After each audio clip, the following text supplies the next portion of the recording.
Hi everyone. We can wait for a few minutes and then start. In the meantime, if you guys have any questions, feel free to ask.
Okay, I guess we can start.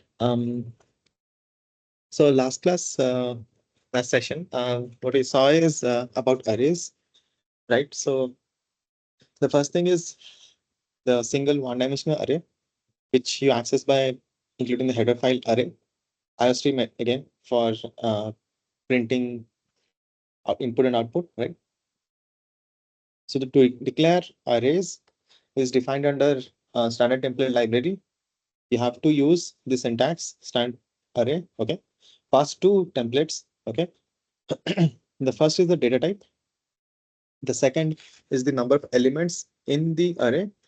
And then the second, that's the two templates, right? Then after that, the name of the array. Remember, you cannot resize it, okay? Like you resize vectors because they are dynamically allocated. This is static allocation, okay? So the C equivalent of the same thing is this, okay? So integer A10. So integer declares the data type, and with the brackets, you declare how many of those data type numbers you want, okay? A simple for loop to access the loop over the elements. I equals 0, I less than the size. And the next thing is the size function is also available, similar to vectors. So you can access that and then limit your counter to that number. Then to access the each element of the array, you use the bracket operation, which is essentially a dereference operator. Okay. Then here in this example, I just write each of the element I with the value of I itself, and then just keep printing it. Okay. So far, so good. Then what we looked at is at about 2D arrays, like ND arrays in general. So 2D arrays, 1D array is what we saw before. So 2D arrays you declare using two brackets, okay? 3D arrays, three of the indices, okay? Same, you have to have n number of loops to access each of the directions, right? And yeah, that's it. So to each access each element and write in a sequential order as how the memory layout actually is, even for any ND array, the layout actually looks like this. Okay, so the rightmost index, the rightmost bracket is the fastest index. So that we are indexing by j. So that is the first index. Then I. Okay, so that's the second index. And to like keep up the chain, you just multiply I with the size of j. Okay. Then similarly for C also. Okay, I j k. So that's what we do. I j k. And then for j, you multiply the size of I, which is 7. For k, you multiply with the size of j and 7. Size of j is 8. So we multiply 7 and 8. Okay. And then print the same thing.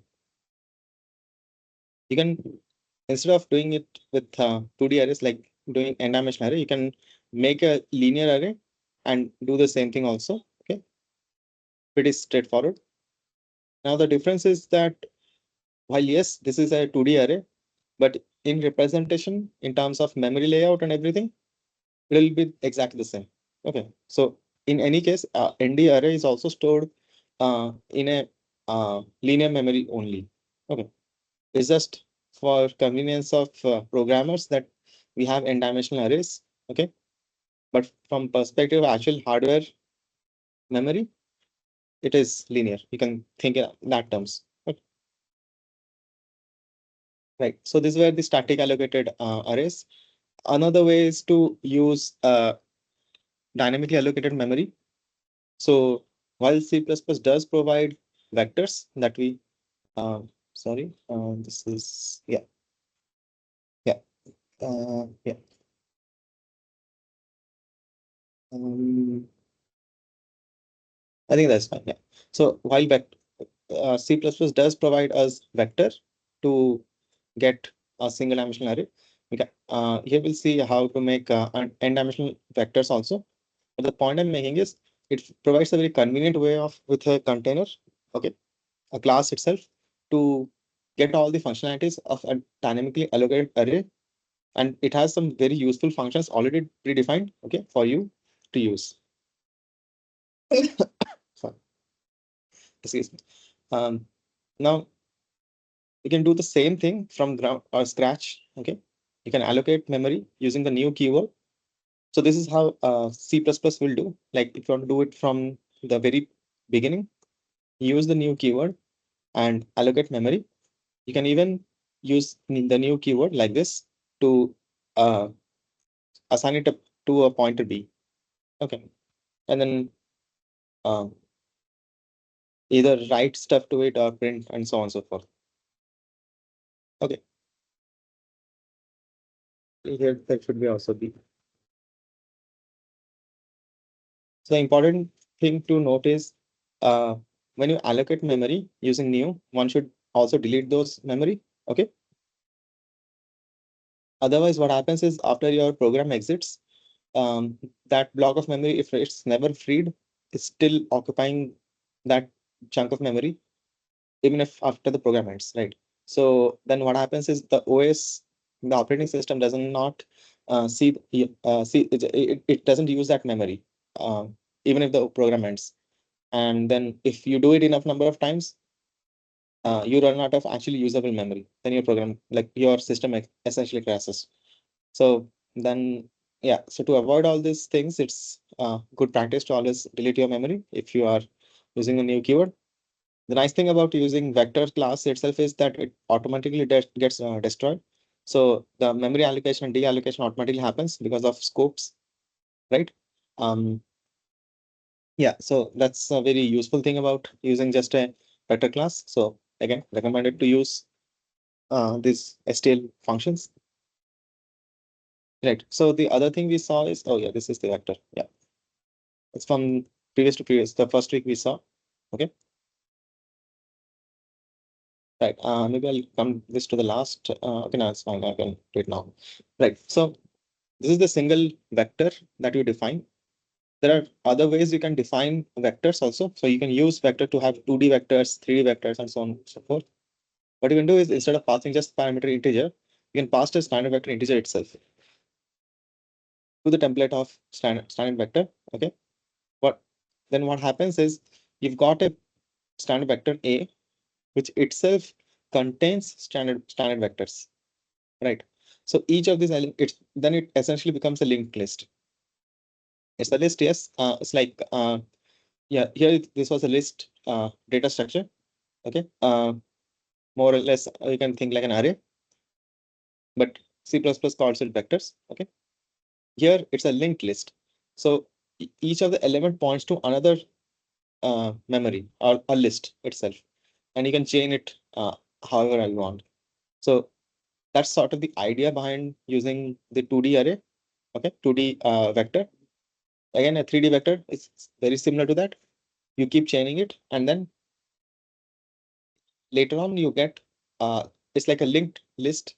Finally, you have a standard vector which contains some values, but then each of them is accessed through a set of standard vectors, which themselves are also accessed from set of standard vector.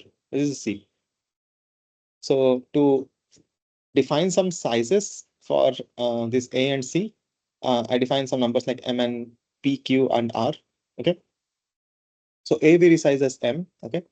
That will be just a single value for now, for as in the outermost thing. So essentially A is a two-dimensional vector. So it will have some M cross N size. All right. That's how we define it. So to do that, first of all, you have to resize A to be M. Okay.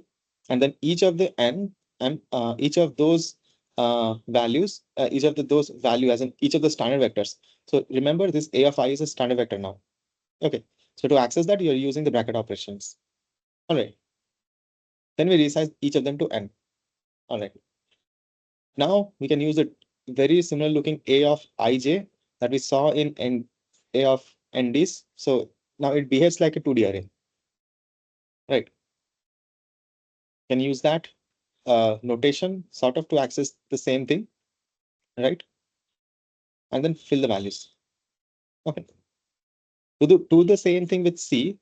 Now we want it to be P cross Q cross R 3D vector. Okay. So first of all, we resize C to P. Then each of those P values we resize to Q. And then each of those Q values for every P resize to R. Okay. And finally, we need three loops to loop over all the directions.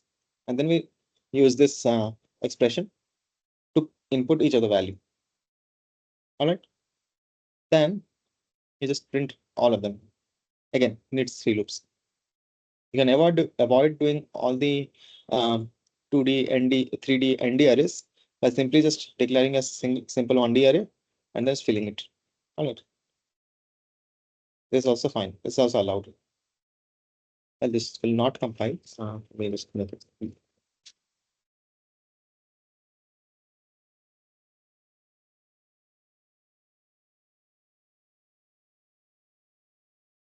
All right. Any questions so far?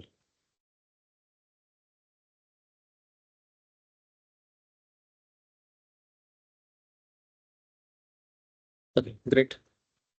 I guess we can move on to the next topics today.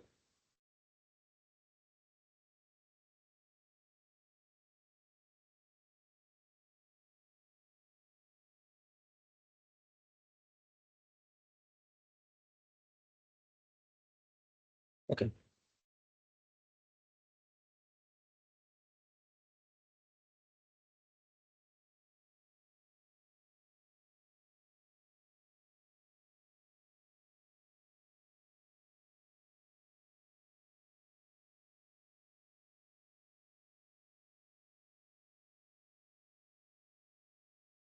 Right.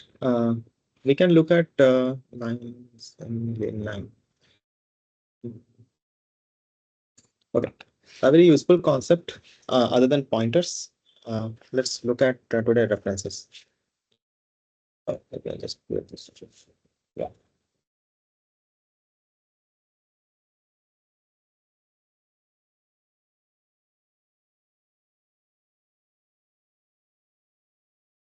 All right. As usual, I'll include the vector header file. And as usual, we'll need the IO stream to get some input output. So I'll include that also. Then, yeah, so start with the main function and then write the other functions as needed. So starting with declaring a vector of integers. A, okay. Then a vector C, call it maybe B also. Oh, that's fine. And let's call it C. Maybe this is value X has 10 values, this is 20 values. All right. Then, yeah.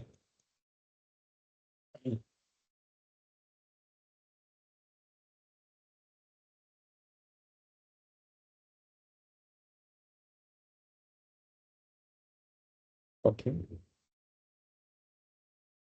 Right. Okay. So let's say now I print the values. I have not initialized anything, mind you. So let's just print it anyway.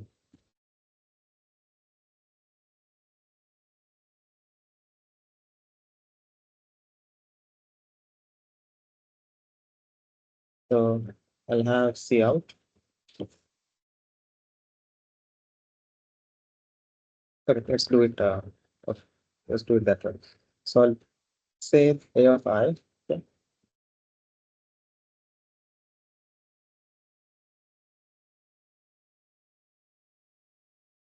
Okay. This we can maybe format here. Okay. So let's have the same loop. Now, instead of this, what I'll do is set the value here itself. Let's do it this way first. Okay.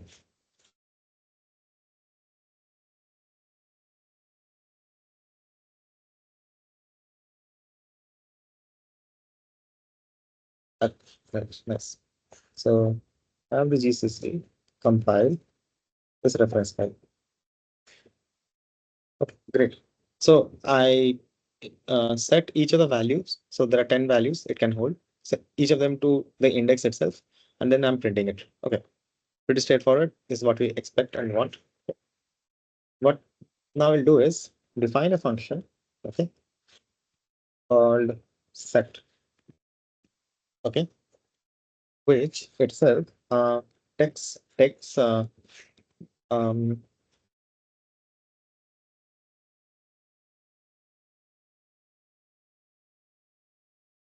yeah.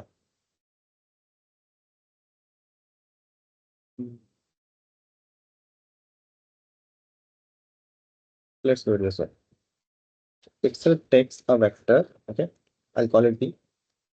Its data type will fix it to be integer for now, okay.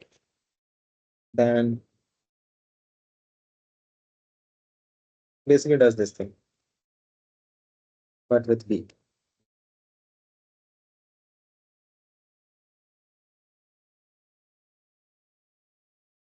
Okay. And now instead of calling this um, code, we will call the function set and pass A to it. Okay. So I'll just go over again. So I have defined two vectors, okay, but I'll currently just using one of them. I set all of already memory is allocated, so that's fine. So each of the values I set and then I'm printed. So we saw the output. That's fine. Now I'll call a function set of A, okay, pass the same vector, define the function as it's a void function. So I don't need to return anything. It takes standard vector integer B. Okay. And that's what we're passing. And to that, what we're doing is we are using the size and setting values to it. Okay. Right. Um,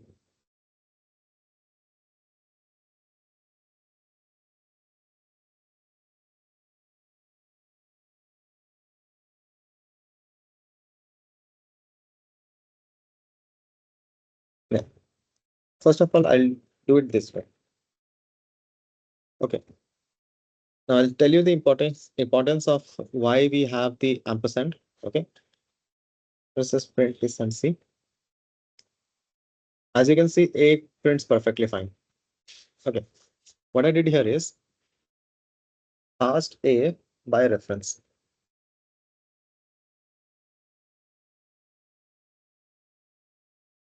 Okay.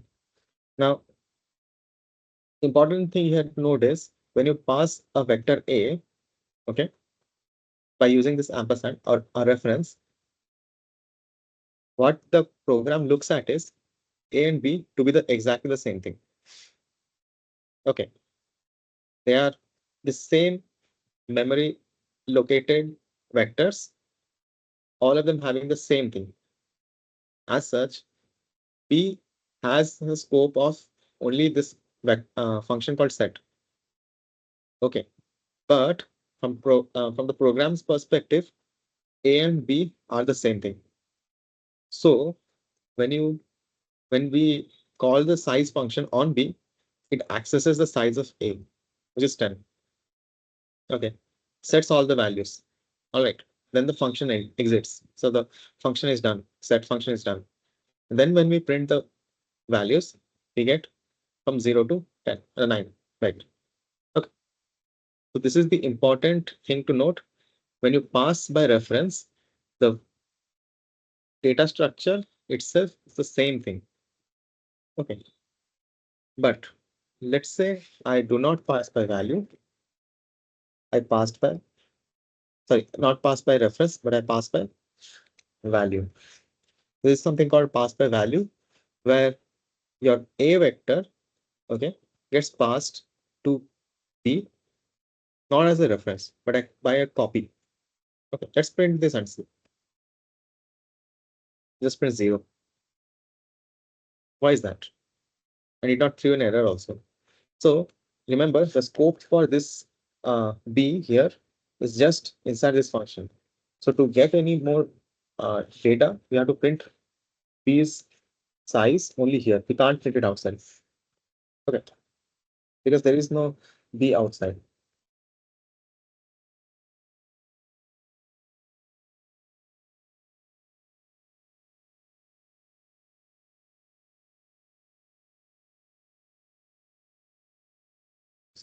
This. So if you see B's size is 10, how can that be? As in, do you guys have any idea? We just have something called B, and then when we try to access its size, it gives 10. The hint is the size of A is also 10. Can anybody tell why is that happening?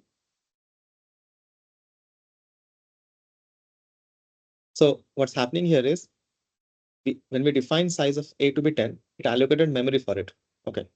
And set internal variables like size to be 10. Okay. So when you call the function set of A, okay, then what happens is A, when you pass, it sees this function line, okay, the definition. The parameter line is standard vector of B. So here a pass by value happens. Or you can even call it this. The another way of thinking about this is what happens is a copy. Okay, a copy constructor gets called. So the B that was not known before, so it's just a data type. You just declare B to be of data type standard vector. Usually we have to resize it or allocate memory, right? So when you pass a copy itself occurs, and the size of B is set to be size of A itself. Remember, here it's a not a deep copy, it's a shallow copy, as in the values of A themselves do not get copied. It's just the data structure, the blueprint of the data vector A gets copied. So that's called a shallow copy. It just means that the size and how many elements it will store, what's the data type and everything, those are the only things they have in common. And again, it's a standard vector of integer. So hence you can even pass it. Okay. Otherwise, that's also not possible. Right. So remember, when you pass a value, a copy happens. Copies A to B. Okay. Remember a shallow copy? Maybe just use the word shallow.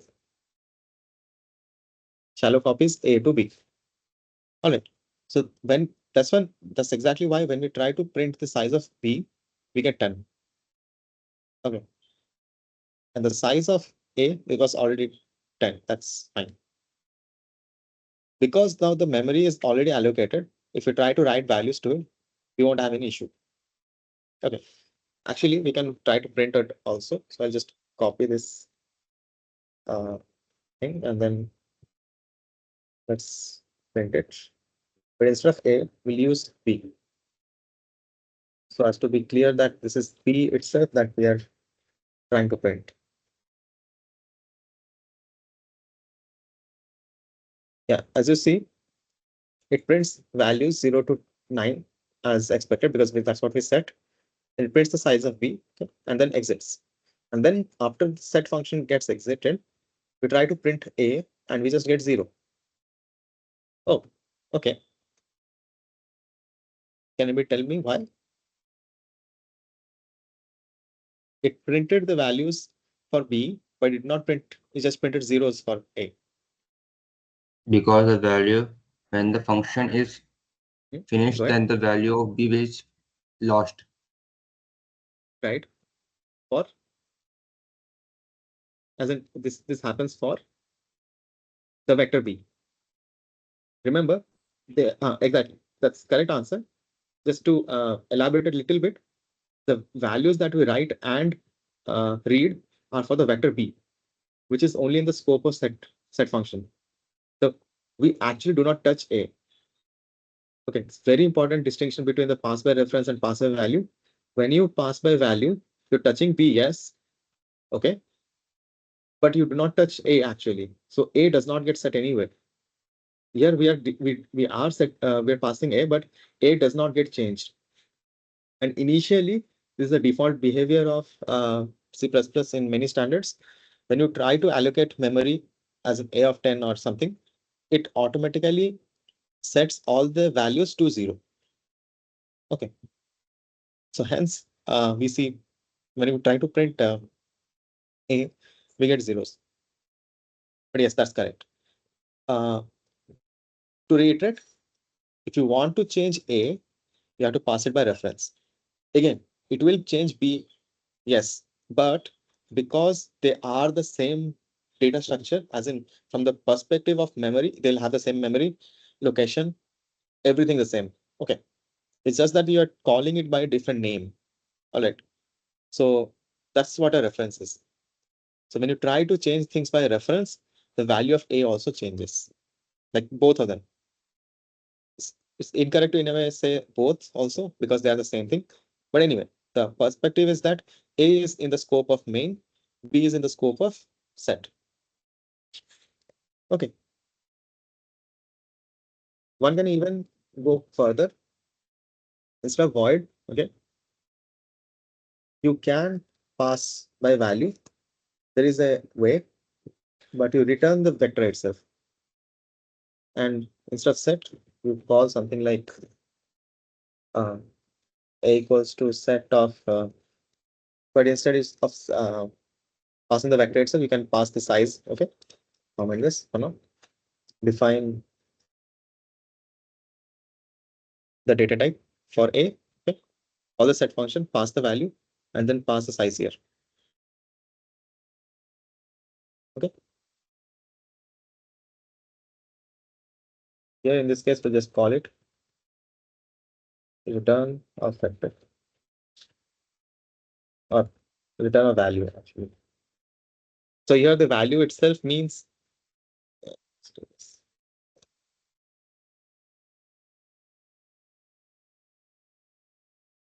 so here the value is, it could be integer, it could be any data structure, or it could be custom data type, okay, or a class like standard vector integer. Okay. So when we try to so let's say size is there, and then what we can do is uh, define a vector, okay,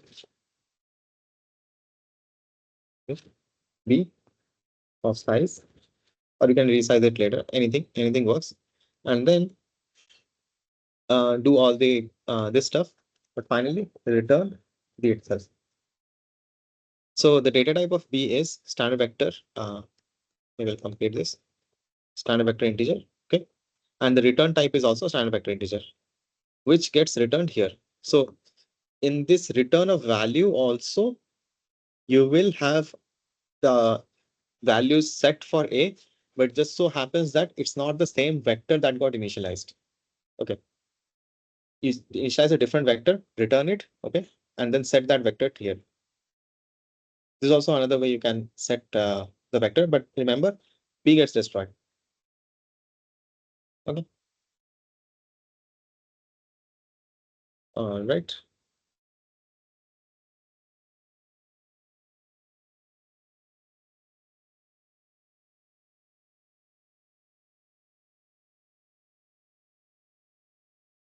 All right.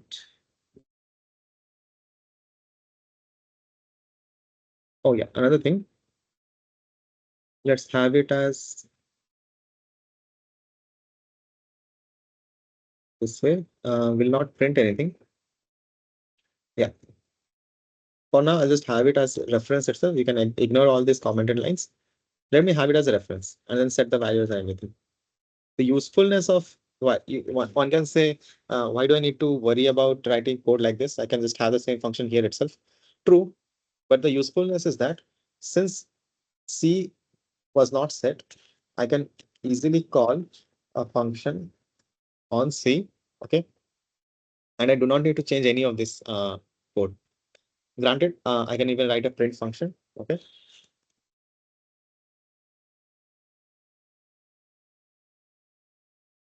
Just again call that as B and move this whole thing to here.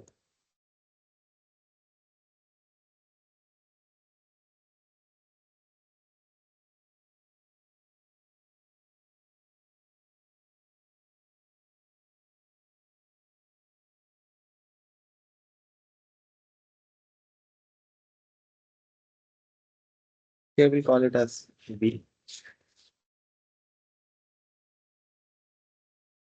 And the usefulness is that because of the size function, as long as you know the size of B, okay, we don't need to change any of this code. So I can reuse the set function for both A and C, okay, to set them to corresponding values and then print them again. It makes your code like basically that's the idea about functions. You want to reuse them as much as you can, and writing in this manner using functions like inbuilt functions like this of the data structure, you can actually get away with a lot of the uh, just writing code once. Let's compile and print this. Okay, great. So it prints B here, right? We actually print twice. So first of all, it prints till 9. Okay. We can give the name itself passed also to A and B. That string and all you can do. But anyway, I hope you get the idea. The first print prints from 0 to 9. Okay. And second print prints from 0 to 19, which is the size of C. The nice thing is I didn't have to change any of this. I can just reuse the same code, passing each of them by reference. Just because I pass them by reference, the sizes get automatically set in both the cases, and setting and printing, both of them happens automatically. Okay. I hope this is clear. Then, okay. Next, we'll just see about something called inline functions, and then we'll start on classes and objects. Okay. So, as usual. Okay.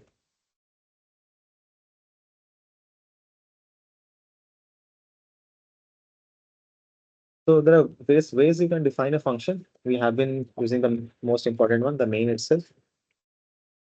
We'll just have return 0 first. Oh, sorry again. Here at note. Okay, I'll just add it anyway.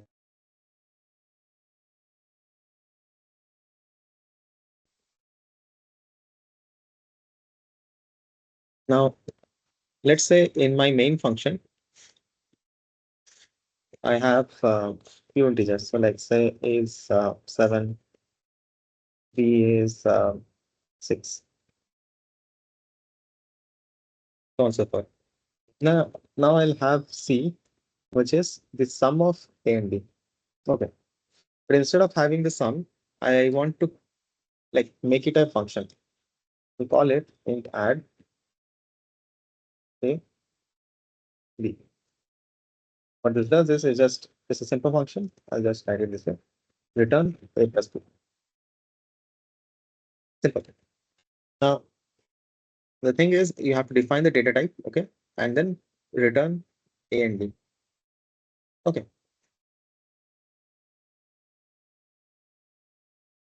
Let's do this to access the same thing. I'll just pass A and B. We're going to make it a little more generic, so I'll just call them X and Y.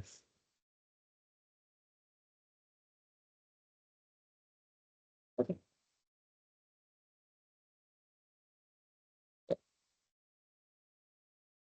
And yeah, final thing. Print C.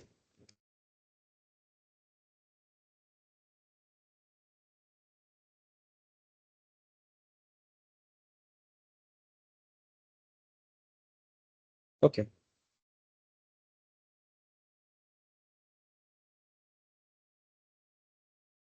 So this is straightforward and simple. It's just a simple function that I'm calling.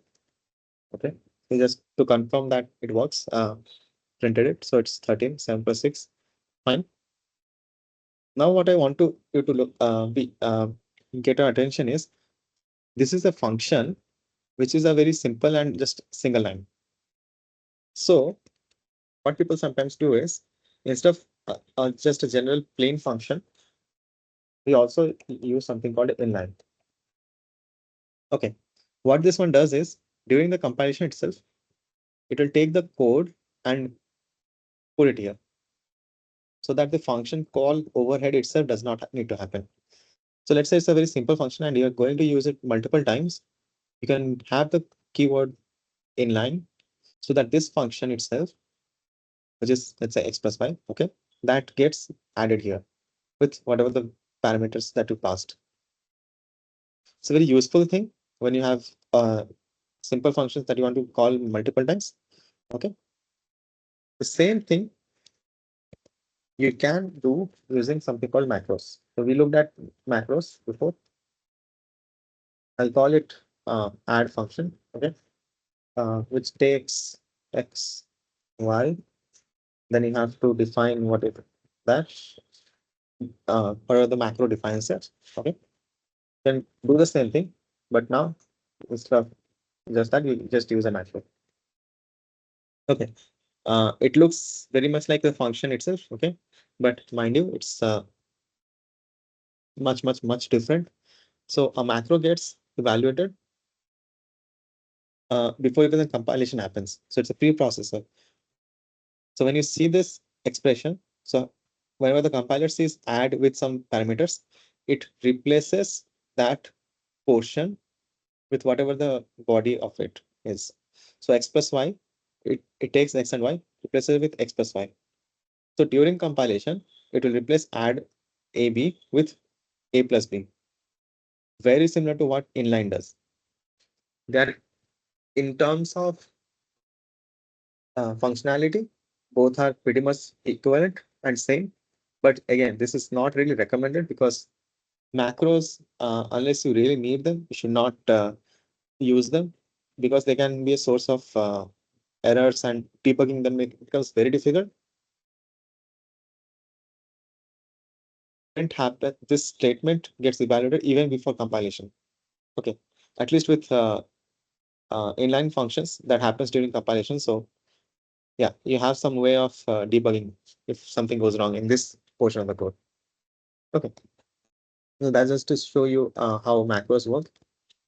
So you can do a lot of these things that even what I've been showing from previous class also.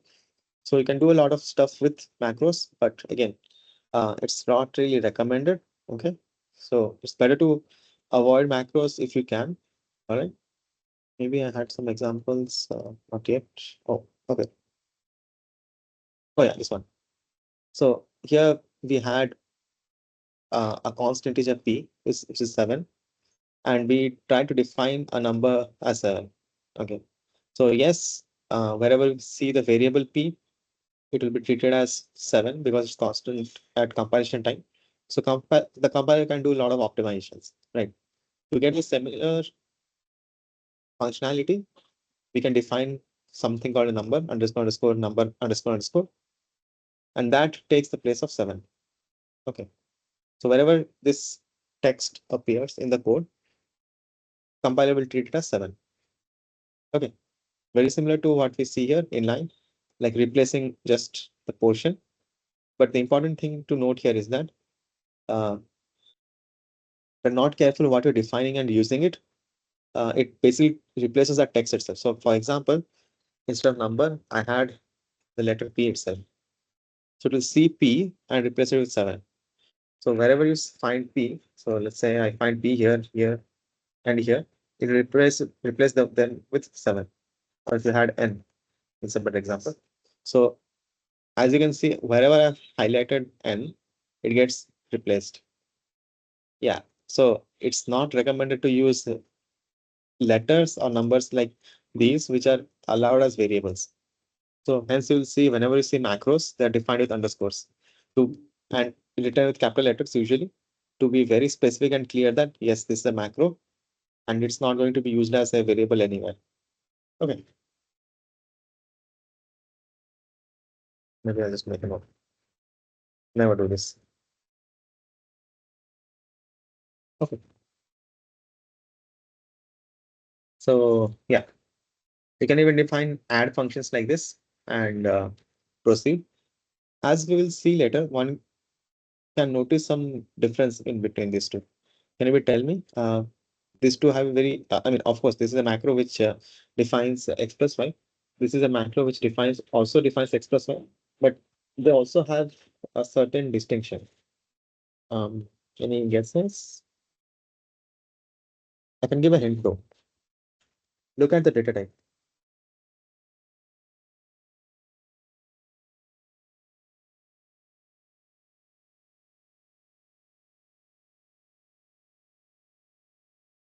Anything? Okay. So if you see here for add, we do not specify what is X and Y. It takes the text A and B, okay, and replaces with A plus B. That's it. Is it a float? Is it a double? Is it an integer? The macro doesn't care. But for the inline function, it has to be integers. Okay. While yes, you might say, oh, this is not uh, convenient. I want to write my function once and use it for many times for all the data types.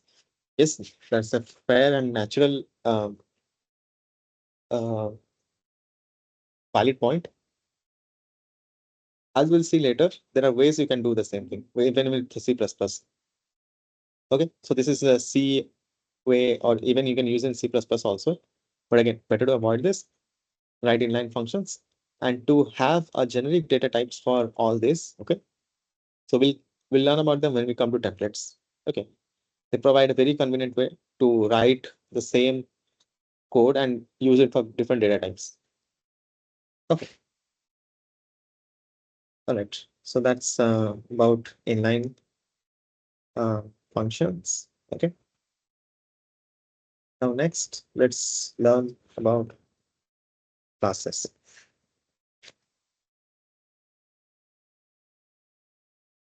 Okay, as usual, we'll have the include string.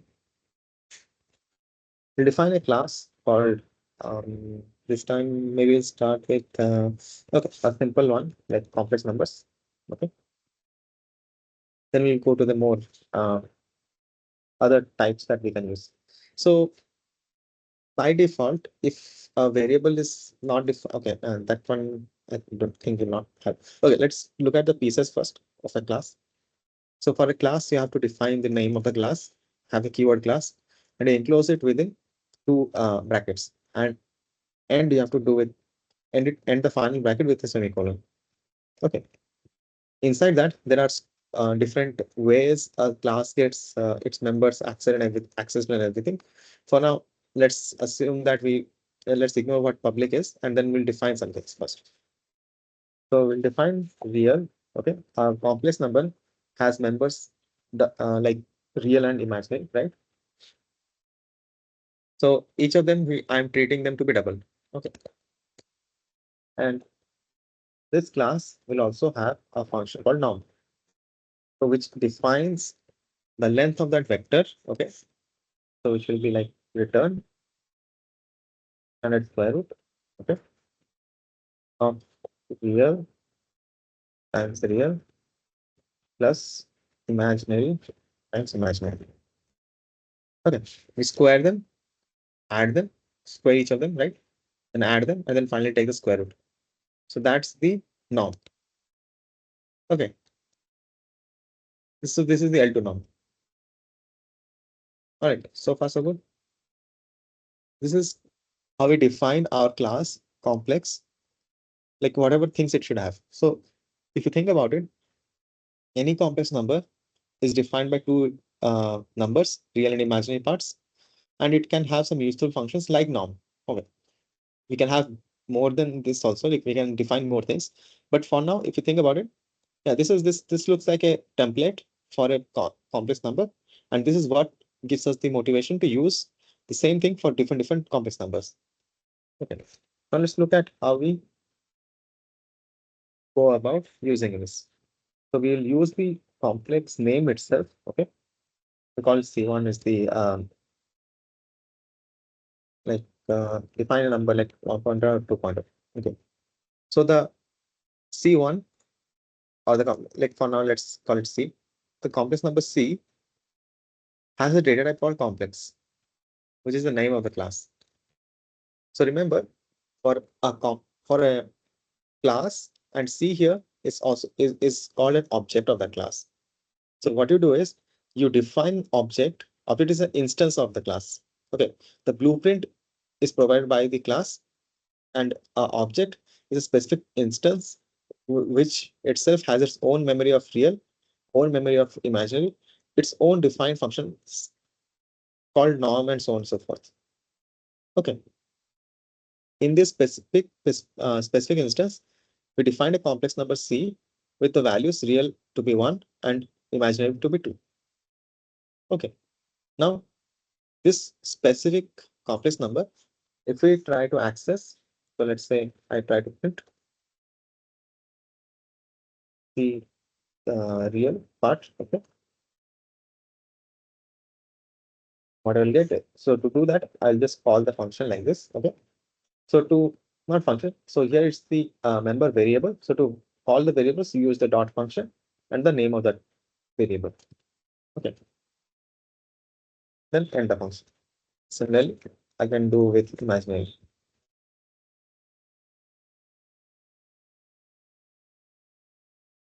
Okay.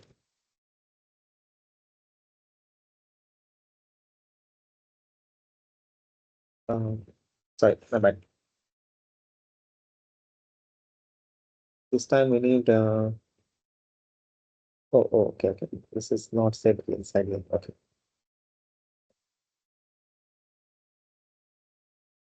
Okay. Simple. So the real part was printed to be 1 and the imaginary part was printed to be 2. So that's what was set for this instance of the class, which is the complex number C. Okay. Similarly, you can also define more complex numbers. Okay. We'll define it this way. 5.9, comma 2.7 in the end, and another complex number C2. Okay. We'll call it 4.5, 10.9. Okay. So this one will have the same uh, print statements. Okay. So C1 or C2 also. Let's print the norm also for each other. But be careful here because this is a function that is the member of that class. We have to end with the brackets. Okay. This one should be C1, C2. Okay. This is C2, C1, C1, C1, C1. Yeah. Okay. Here also we can choose to have the norm. Okay. Let's print the norm of this object C also, because why not? Right. So it prints all the relevant data that we wanted.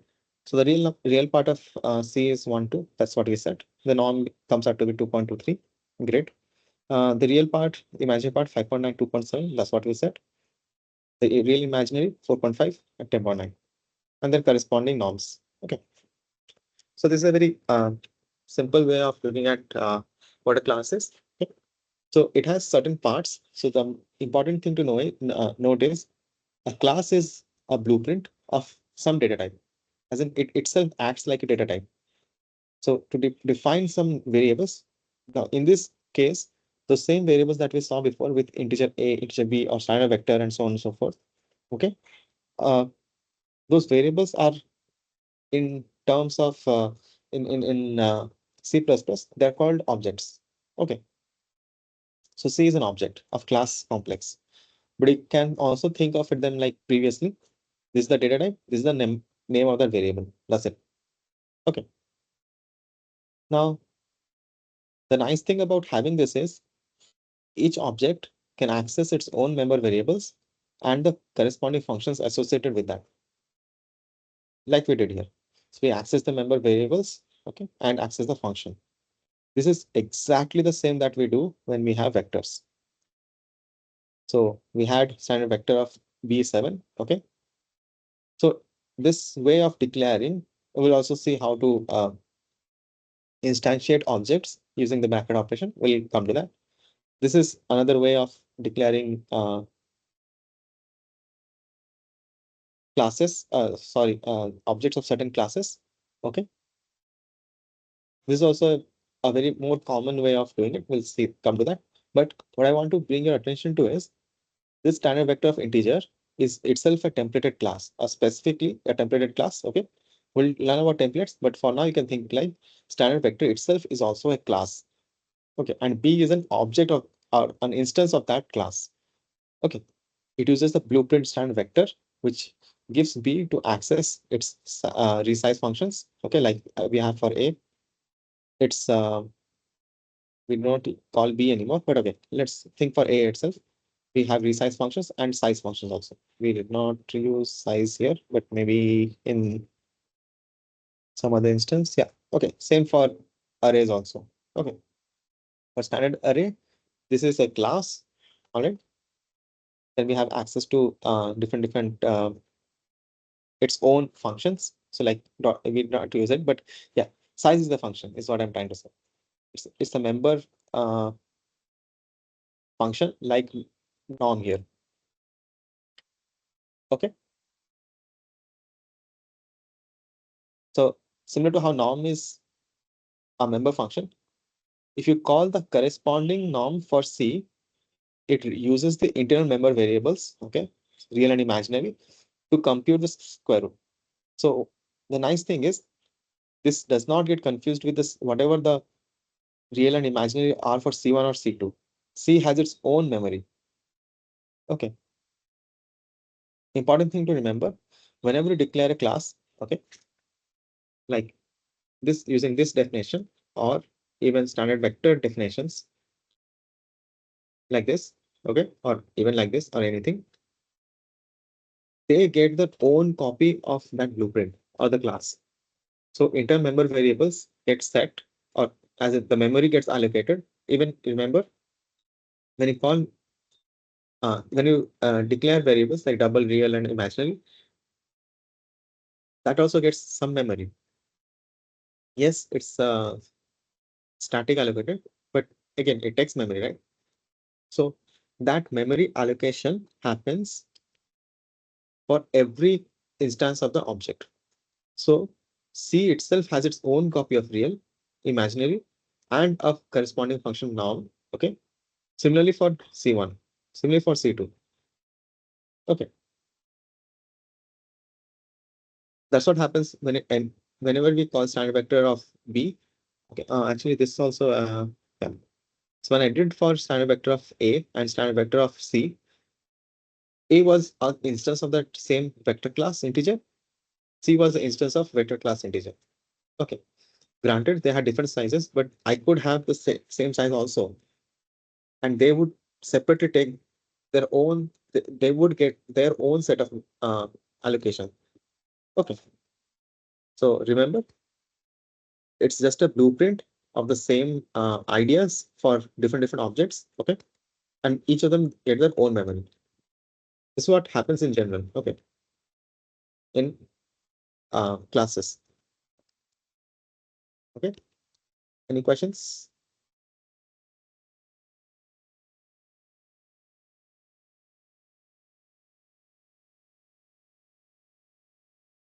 Okay,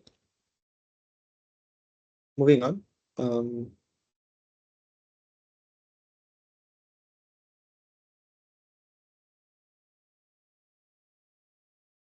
let's look at a more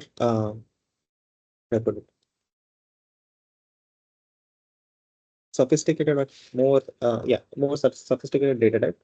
We'll use the class complex to define the class line. Okay, let's see how we do it.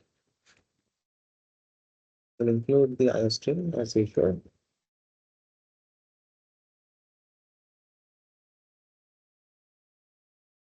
Yep. So define the same class complex. Okay. We define it to be public. Yeah, I'll come to what the distinction is. We'll learn more about how different aspects of classes work. So like public, private, protected, and so on and so forth.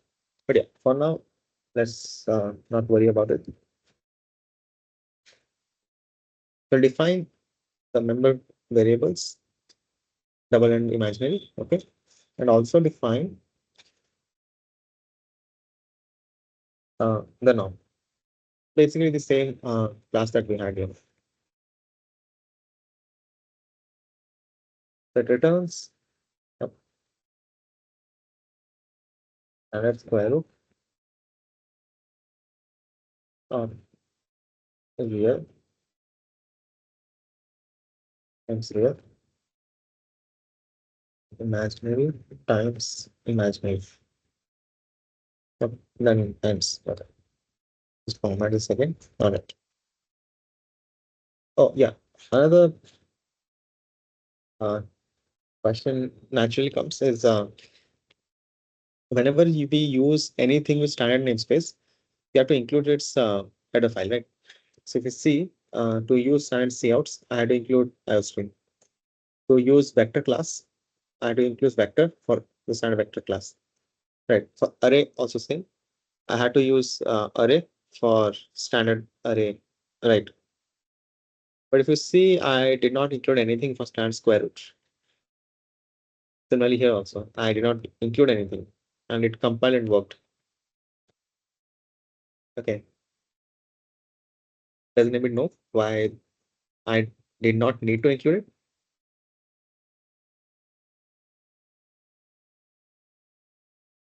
Okay. So the thing about C++ is when you try to compile your program, there are certain default header files which always get included. Okay. The math library, which contains square root, is one of them. Okay. So by default, you'll have access to certain functions like standard square root, even if you don't include them in a program. Okay. Does not mean that this header file was never included. It just gets included during the compilation. Okay. All right. Now we'll define some the complex numbers. So I'll call it P1 as a point one. Okay. Let's call it as uh, 1.0 and 2.0. Okay.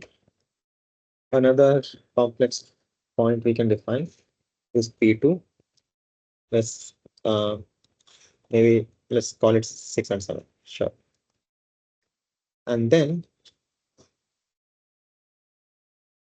yeah, for now, this is basically the same thing what we saw before. We had the template for a complex number. Okay. Then defined complex numbers, right? Then accessed each of the elements. Okay, fine. Now, pretty much same thing we did here, but we'll take this like now we have the instance of the object also. So P1, P2, each of them. Sorry, question. Oh, oh, okay. Yeah, that's what. It depends on what compiler you're using. So not all compilers will have this defaultly included. I was just saying that in many compilers it includes in default. Is the error you're getting as standard square root is not recognized or something? Is that the error you're getting?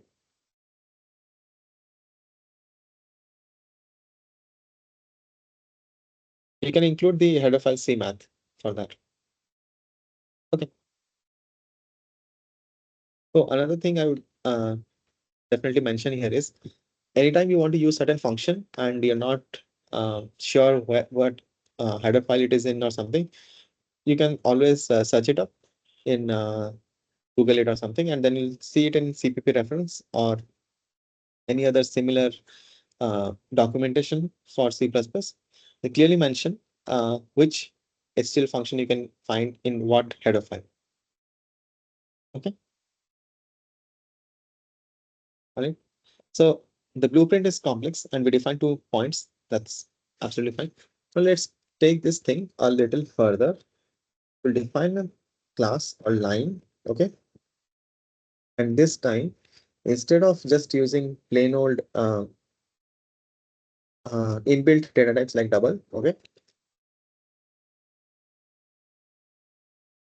I'll use the complex data type itself as the base. So I'll call it complex A, complex B. So AB is the line, okay, or more specifically the line segment, which has the endpoints A and B. I'll format this to look a little better. Yeah. So I'm defining a class on top of these classes using the already defined class that I already have. So the complex numbers A and B, I'm using them to define one endpoint, another endpoint, and calling this whole thing as a line. Okay.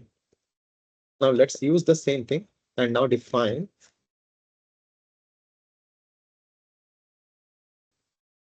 And I'll call this as L0. Okay. And this L0 takes input as 2 points, which is P1 and P2, which they themselves are complex numbers. Okay. Similarly, to define more lines, okay, I'll define this.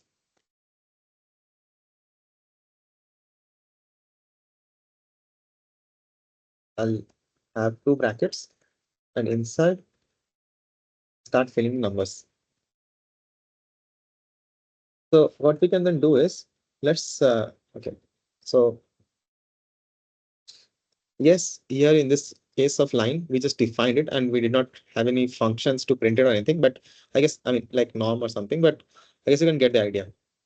One can actually take this even further, define the length of the line segment, as in you take the differences and then take square and norm. Okay, so we can actually define length. Since that is double, so we'll also call it double length. Okay, it doesn't need to take any input. So this will be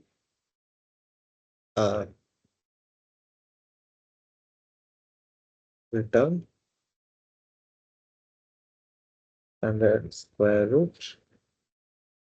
Okay, so a dot real, okay, minus b dot real. So take the difference of the x coordinate, like the real parts, square it,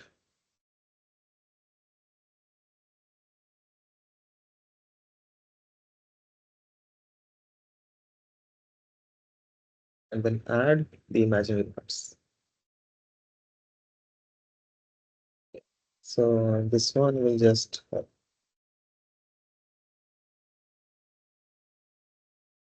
yeah, real real times real real, imaginary imaginary times imaginary imaginary. Oh, I think I have it twice. Real times real plus times, yeah, sorry about this. Yeah, take the difference between the imaginary parts for two numbers and multiply. Yeah. Correct. So you can define something called a length and call the function L0 dot, so, yeah, length. Okay, and then print it also. So for that, we need this standard cout.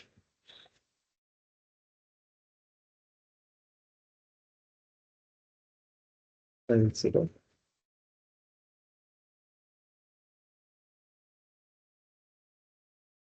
We'll end the function. So I'll just comment for comparison. So this is not class, this is line. Oh, my bad. Let's try the line. Okay, so that's 7.07. Okay, that's the length of the line segment from 1, comma 2 to 6, comma 0, 6, comma 7. Okay, all right. Now let's take it a little further and now we will define the quadrilateral, okay, whose endpoints is one of the endpoints at 0, 0, okay, and another is at 0, 1, another at on the like these are the vertices, right? Another at 1, 0, 0, 1, and 1, 1. So let's do that. So 0 dot 0, 0, So this will be the first line segment. So I want this to be at 0, 0, 1, sorry, 0, 0, 2, 1, 0. Okay. Next line segment, line 2, is at 1, 0 to 1, 1. Okay. Line 3, the next line segment, I'm going in like first the vertical direction, then right, and then south, and then again on left, up, down, up. So it's will be like up, right, down, then left. So the next one is 0, comma 1. Okay, so maybe I can make it as 1, comma 1, and then 0, comma 1. That will be better. 0, 0. Oh, wait, I made a mistake. Oh, sorry. So this one is towards right. My bad. Correcting myself. So first is the origin, then we go right. So that is 1, comma 0. Okay. Then we go up. That is 1, 1, comma 0 to 1, comma 1. And then from 1, comma 1 to, maybe tell me what should I put here?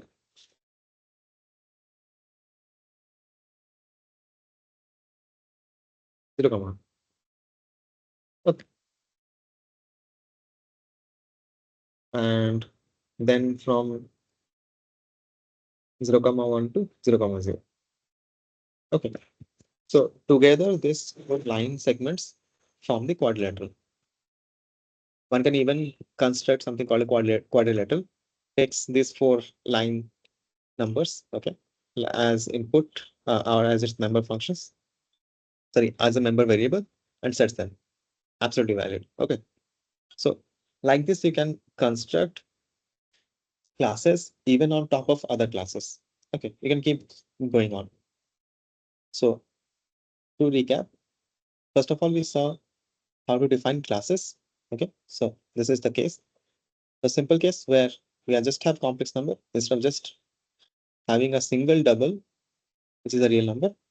In this case, we have two doubles, okay, a real part and imaginary part.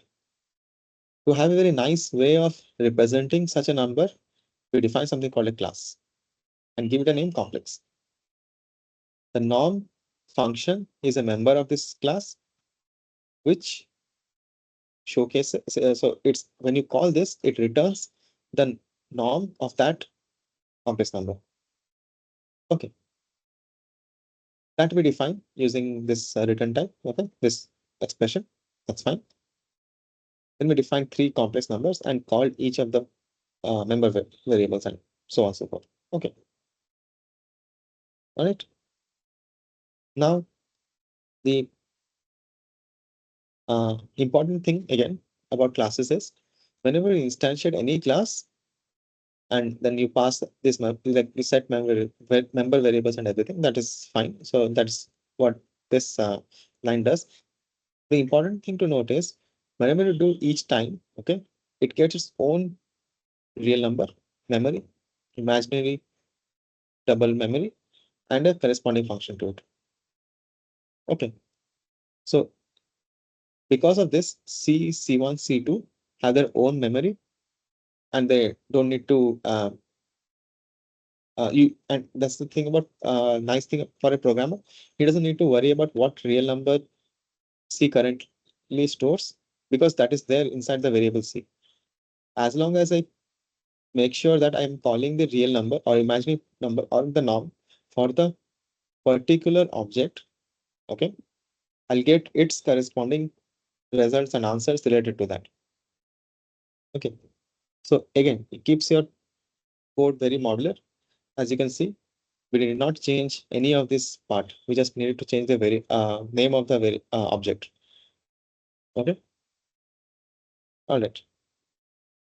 So to print all this, again, you can put it in a function and then pass like we did here, pass the reference, okay, to the whatever class you want. Call it another name and then print all them or set them or just simply call each other function. Okay. All right. Next, we saw about line where we're building this class called line on top of already defined class. It is the complex. It uses, instead of just plain old double and real, it uses the complex data type, okay, A and B. Sorry, it uses the complex data type to define the complex numbers A and B. Remember here, the class name itself acts like a custom data type. Okay. We also define something called length of the line segment. So that's just an expression I wrote. Okay. And then you can call corresponding values for each of them. Okay. Okay. So far, so good. Any questions?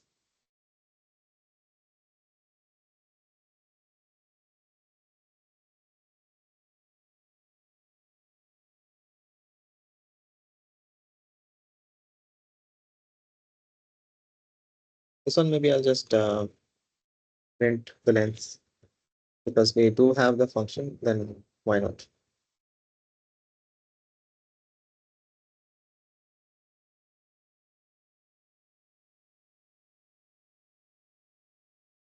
So, yeah, this is maybe now right. I did have L3 as twice, so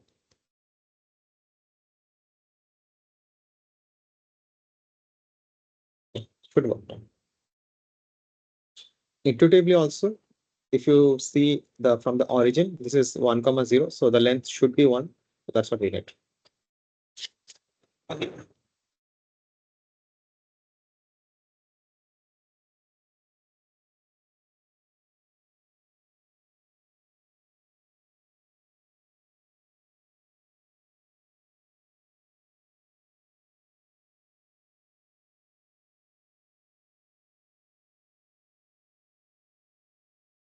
All right.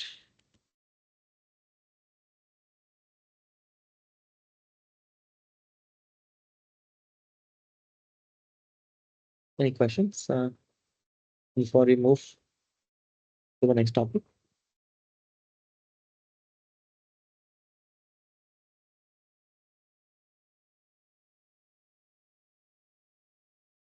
Maybe you can try with this new line of the change I made to line 31. That should fix the error.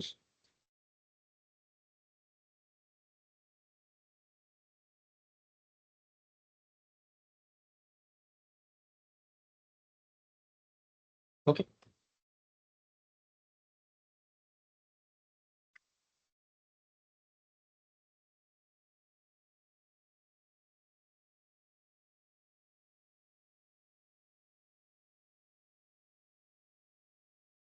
As usual, we'll include the ISTM to print stuff.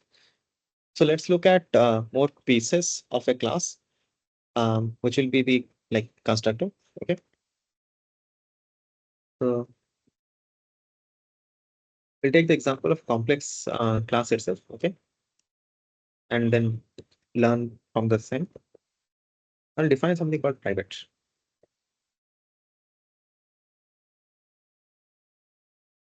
This is the real part and the imaginary part. We'll have the public parts. Okay.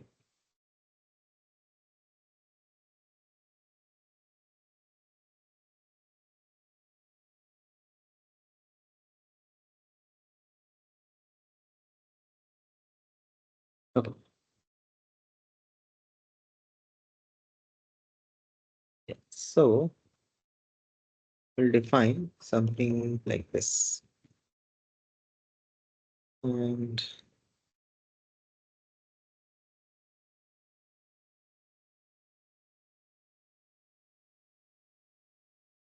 yeah, that should be okay. And then define it this way. Imaginary taking imaginary. Oh, yeah, that should be okay. Inside this, For now, let's have it's empty.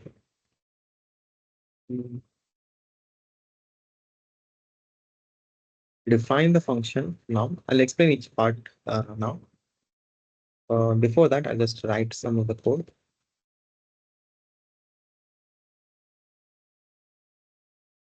Right. Here I use, yeah, that's fine.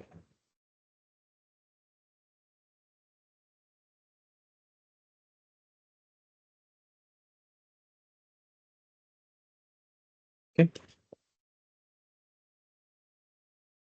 Um, that's fine.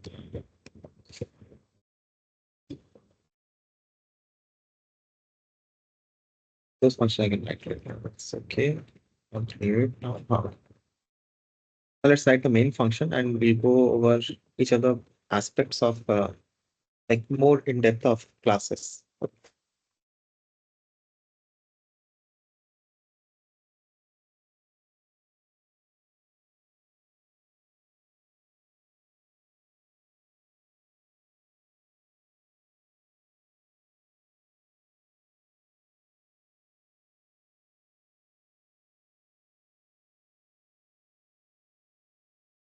Let's have it as 2.0. Okay.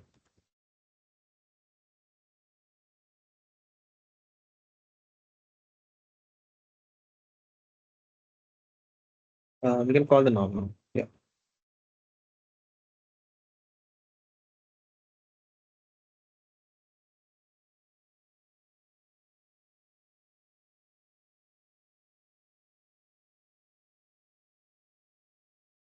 Okay. And then return. Okay. Let's go over each part. But before that, let me just compile it and see if it's working. Oh, good. Great. Right. So, uh, like we saw previously, similar to the normal class, okay, I had the name class defined with the keyword class. So this is the class that we defined, complex. And then we use that complex name itself as a custom data type. So we defined the number C and then accessed each of the member variables, printed and so on and so forth. Now let's look at more aspects to a class. Okay. More specifically, something called a constructor. Okay. So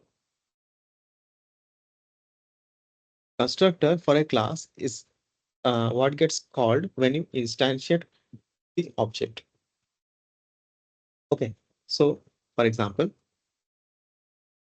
instead of using the so if I had it, so here I didn't explicitly use a constructor. Okay. And a class has a default constructor, okay, which got used to define my class here, which happened when I use this syntax. So complex C equals to this. Okay. When I want to explicitly call the constructor, which is this one, okay, I used this expression, this syntax. They essentially do the same thing. Okay. So this line and this line, as we see. Okay, maybe I'll just put it this way. So these two lines essentially do the same thing. Okay. They define the complex number class and named C, and they call their own constructors.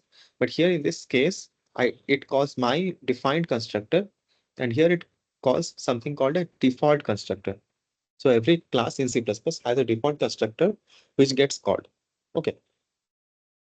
Its job is to set values, set member variables, and so on and so forth.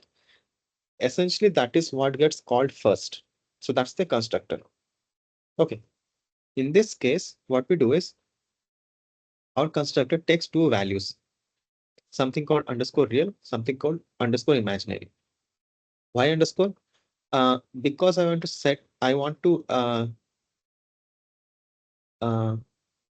name it such that I know it is temporary, because whatever values I pass in C here, it gets passed by values, okay, gets copied to real and underscore imaginary. Okay. And in the second part of the this part, I would say this part of after the colon, in this part of the constructor, it sets the value real to underscore real, sets the value imaginary to underscore imaginary. And what are these real and imaginary? These are the member variables of the complex class. Ignore the private and public for now. Just understand that real, like here, okay, is a member of the complex class. Okay. To set real, you can define it this way. You can also define something like real equal to underscore. Okay. You can do that. But the syntax for setting values in here, like after colon, is this. And the nice thing is here the member real, if you think about it, it also acts like a class. So to define some complex class, I write complex C as this. I can also do this way. Int, let's say a equals to 5, I am setting. So this is what happened here. So going by this uh, notation, I can also do this. Both are perfectly valid. So in C++, I can treat integer as a class itself, okay? And A as not just a variable, an object of that class. And I pass the value for the constructor to set. In complex number, it requires two values. Integer only requires one value to pass. So I can do this. Okay. Very similar to that. If you see uh, vectors, vectors take the size as the input parameter for the class for the constructor. So if you pass only single value, it takes that as the uh, variable, okay, and its constructor gets called. Here there is no constructor, as in the default constructor, of course, gets called, but nothing gets set or anything. When we pass the value, the extra thing that construct here, different constructor gets called, okay. What extra thing it does is allocate memory also. We'll see that in more detail, but just so you keep in mind your mind, whatever you are seeing right now, okay? Just an example of what you've already seen before also. Okay. So yeah, you can define in this in this way also. You can also define integer a equals to 5. So it sets a to be 5. Also, you can set a to be a of bracket 5 so that it sets a as 5. Okay. Treat integer, the inbuilt data type, as a class itself. Yes, you can do that in C++. Okay. So very similarly, here real is a double, and we're setting that real to taking the value underscore real. Okay. Just so that you don't get confused with what real here means and whatever it means here. This uh, both of this, okay. Here the underscore means the value that comes through the parameter. Okay. All right. So that's what we're setting to. And here without the underscore means these variables that are that are part of the class. All right. And this is the body that I have not written anything here, but we'll fill that now. And this part is the original function that we saw before. In this case, it's the member function. Okay. Any questions?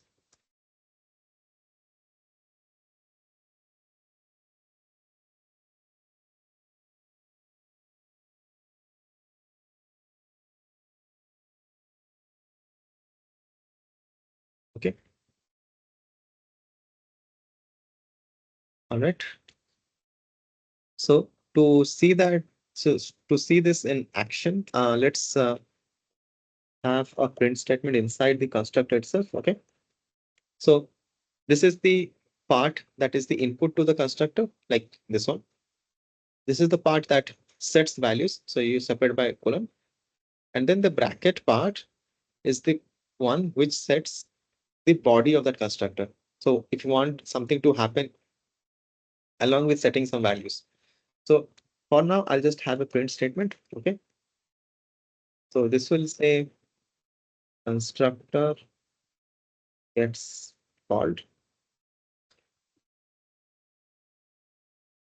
for class complex. Let's say complex class. I was called complex class. And then end the line. Okay. This I can guess I can move here now. Be okay. Right. Let's yeah. So if you see before the norm gets called, which happens here, this statement we get, which can only happen if in this call. So when you construct this complex number C, the constructor gets called, okay, sets the values, fine, and uh, then runs its body. So its body contains this statement that the constructor gets called. Okay, that's what we see here. Fine. You can um, do it in a other way also. So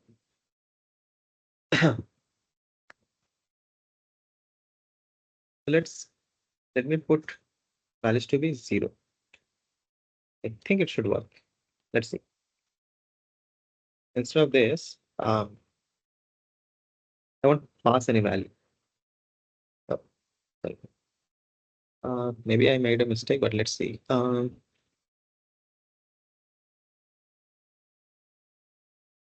Yeah. I don't think it takes the default values. Oh, right.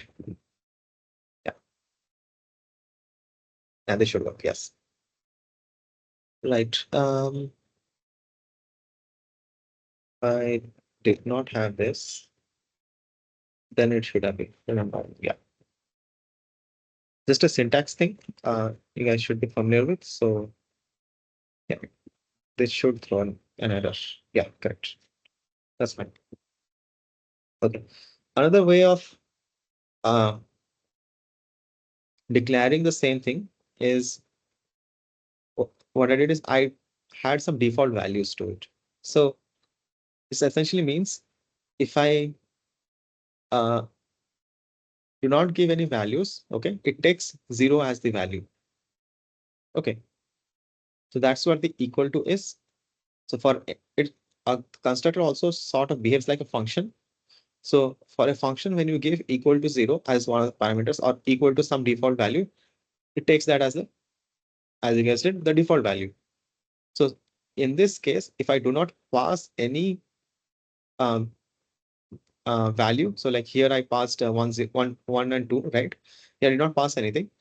It took 0, 0 as the default values. So for this complex number C, the norm gets printed as, sorry, the norm gets printed as 0 because it's the 0, 0 point. Okay, maybe I can do it this way also. Let's call it 2. So in that case, I'll have 1, 1, then 2. Yeah. Okay. So the constructor gets called first because this one's constructor gets called. Again, this one's constructor gets called. And then finally the norms of these two. So for this guy, 2.236, fine. And for this guy, 0. Okay.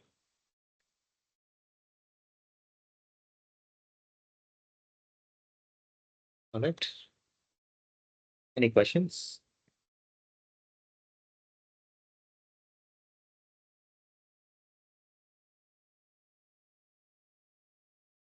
Right. All right. Now coming to the other part of the class that we saw. Previously, we saw about public, right? I told you about this. We'll come to it later. So that's the now. Uh, so the private and public parts. So a class has 3 divisions. You can basically divide into different sections. Okay. There's a private section, there is the public section, and then we have not included it, but there is a protected section also. We'll look at that later. The idea is that whenever I construct my class or object of that instantiate object of the class, okay, like this or this way, okay, the construct. So this piece was the constructor, so that gets called. The important thing is this constructor, whichever sets values and everything, okay, it should be accessible wherever declare that uh, object, meaning it should be accessible outside the class. So the scope of the class is here, right? It should be accessible outside the class. What I mean is, let's say I want to access the variables real and imaginary. Okay. So this variable real and imaginary, if this wasn't public, I will not be able to write c.real or c.imaginary. Okay. We can take an example to see this. So let's say this was public. So norm was public, but this was private. Okay. Now, yeah. So this will throw an error. Okay. We'll see a lot of errors. Let's clear this and just see the oh, prints. Yeah. Yeah. So if you see no matching constructor for initialized. So one was that it could not initialize anything. That's there. But the other problem is the real part is a private member of complex. So you cannot access it outside the class. When I say outside the class, outside the scope of the class. Okay. Remember, all the variables inside the class can be accessed by anyone. So let's say this function now, it can still access real numbers. That's fine, as in real and imaginary, because this is still the member of the class. A class itself can access its own members. Okay. But to access the same variables outside the class, these variables need to be public.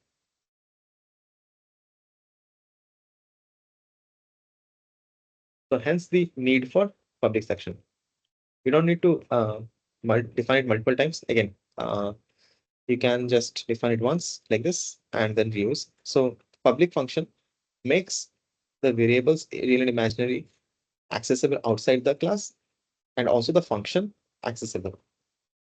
Remember, the member variables, the functions, all of them need to be uh, public to be accessible outside. Okay, let's say I did not have this. I just had a class and defined some real imaginary, defined some norm. The default behavior in this case is that the variables and function get private.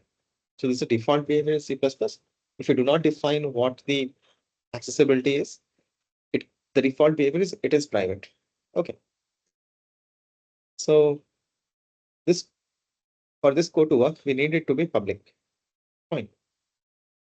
But if you see this part of the code where I declared them as private, so the real imaginary, I cannot access outside this class. Okay. Fine. But if you see this code work perfectly when I accessed norm, which was able to access real and imaginary, because for functions, okay, like norm for a class, even if it's public or not, the function itself can access the member variables. That is always accessible. So for a class, member variables are always accessible, okay, inside the class, even if it's private or public. So that's the distinction between public and private. Public functions are functions or members that you can access outside the class. And remember, constructors like this, so whichever you needed for this one or this one, like we did, they need to be public because you can't construct otherwise. All right. So constructors need to be public. All right. Anything I missed? Which I want to? Ah, yes. Now I was able to access norms. Okay. And I did not need to even know whatever the C1 and C2 contained. Okay. So let's say in this case, you are given some code where you are trying to construct complex numbers and then working with them, whichever is the public function. Fine. But sometimes what happens is you do not want the uh, access of private members given to outside the code. There are a lot of use cases for this, and to protect this kind of variables to not change so that they get access outside and then they change these member variables, we write something called a getter or setter function. So let's write that. So write a get real function. Okay. What this does is just returns real. Okay. This variable. So this is called a sorry, getter function.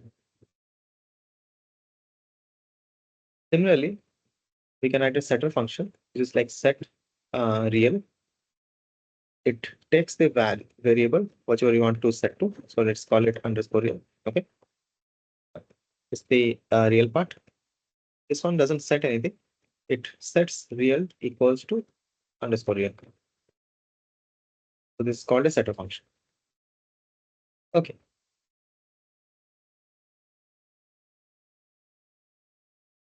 Now, obviously, you can ask why go through all this to just get like real or something. You can just why not just access whatever the object is, C1 or C2 dot real or dot imaginary, and then set it.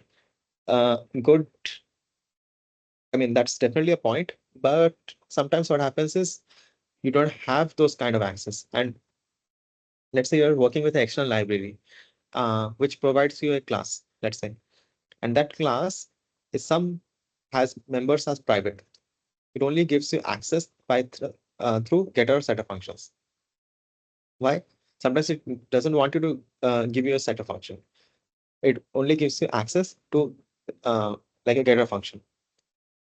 So then the nice thing what happens is you can keep parts of your class private, okay, which you do not want anybody to touch, right? And then some parts to be public, so which gets exposed as for the library.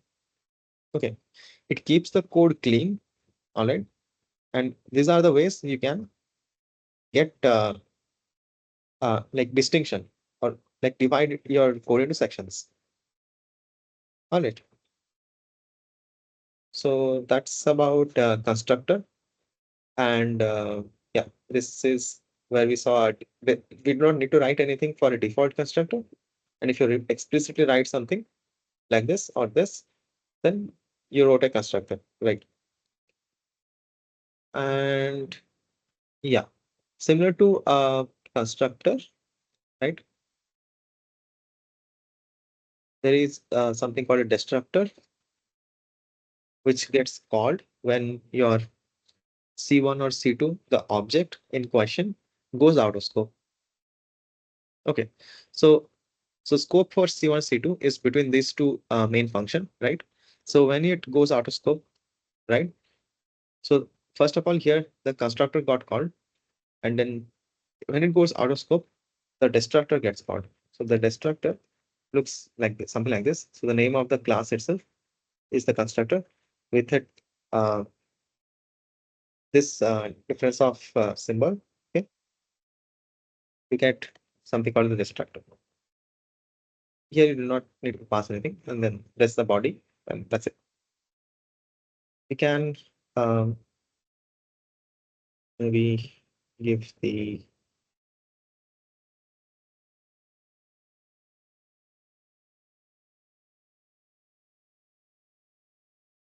right. So put the statement also whenever the destructor gets called. Okay.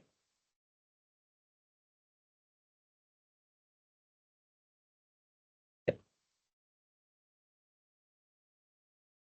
Did I miss something? Oh yeah. Yeah. This is does not return anything. This is something it sets, and then yeah, that's it. Okay. Yeah. So as you see, the constructor gets called for this guy also, right? Then we print the norms. So that is this function. And then finally, when the code gets empty, so like the main function gets done, so C1, C2 go out of scope. And remember, whenever things go out of scope, like for objects or classes, their destructor gets called. Okay, so that's what happens. So the destructor gets called. And the job of destructor, okay, So here we had an explicitly made destructor. Again, like a default constructor, if you do not have any mention of anything. So like in this case, there will be a default destructor, which will deallocate all this memory. Okay. Or you can do it yourself also if you want to. Like you can, if you want to have like new and delete operations, you can combine them with constructor and destructors. And that sort of is the basis or idea behind smart pointers.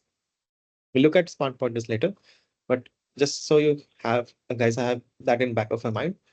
That is the main idea as how does even those modern concepts work. They are built on very fundamental concepts. One is the scope that we discussed previously, and another is all about constructors and destructors. Okay, so whenever constructor gets called, certain operations get triggered, and whenever destructors gets called, certain operations get triggered. So using this very basic concepts, things are all the things, rest of the things are built on top of that. Okay. So I hope the idea behind classes are clear now. So having sections like private, having sections like public, okay, having sections like constructor, destructor, its own member functions, and how does this member functions access the member variables, writing getter and setter functions, okay, right? Yeah, so on and so forth. All right. Any questions?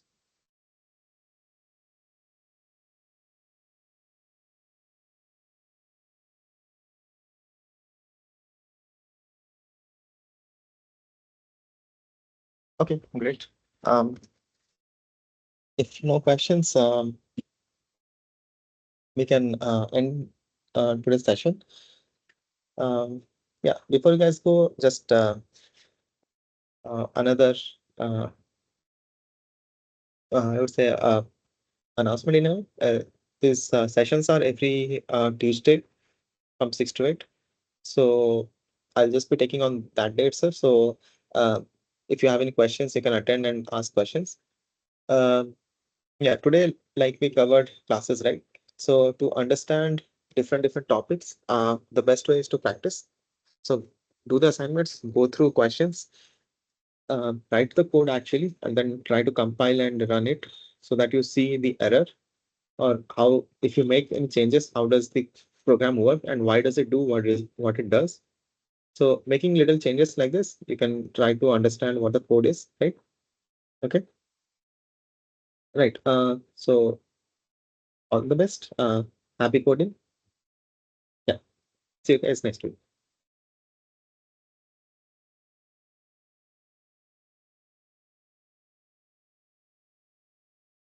Thank you. Thank you, everyone.